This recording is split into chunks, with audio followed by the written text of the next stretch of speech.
Hey Roxanne, overall very good on the assignment. I have a couple notes for you about what to improve on, but for the most part, I think you did a good job. But let's get started. So, with your pathophys, I think that was good. You gave a very quick and concise look of, what brought the patient to where you are today. I think you painted a very good picture about what she's gone through and what's brought her to this point. And so, um, the only thing I would make a comment on is I would like to see your hypothesis on conversions brought up a little bit earlier.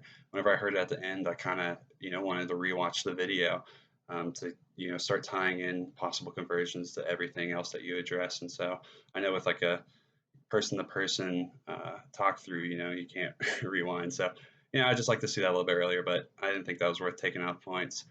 With your risk factors and comorbidities, I mean, there wasn't a lot to go off of in terms of comorbidities, but with your risk factors, I'd like to see more specifically to conversions, not necessarily ones that she has, but what to look out for, because as you continue to see this patient more and more through her inpatient stay, you seems like you'd have a better idea of what to look out for when working with her.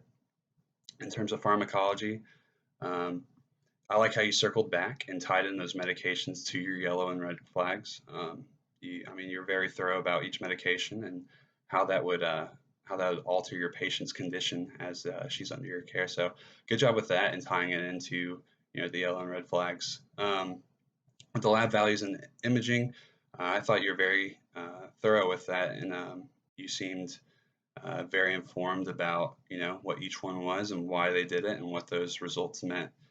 With the yellow and red flags, I thought that was your strongest section.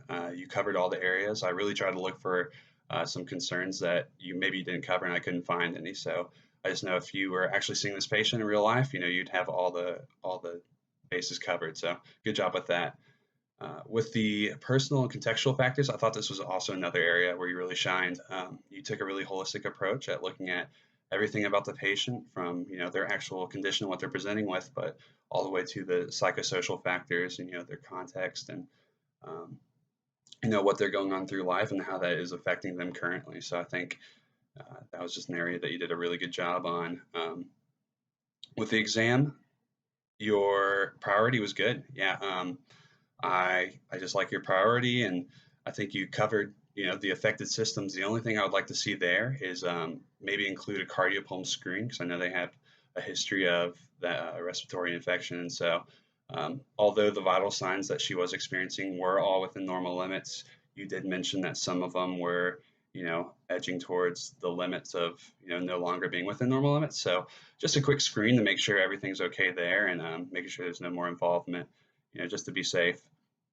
With the prognosis, I saw that you were optimistic with a good prognosis, but I think that was justified. Um, you were looking at the whole patient and really taking into account like their psychosocial factors and what you can do to be there for them. But also, I like how you included other disciplines and referring them to them, and so I think that justifies a good prognosis. But overall, your professional demeanor, I think, you're very positive throughout the entire analysis, and it's so important to look at the whole patient and take a really holistic approach. Yeah, I just think that if you were a healthcare provider, you would have been very supportive and you would have been, exactly what she needed. So overall, very good job.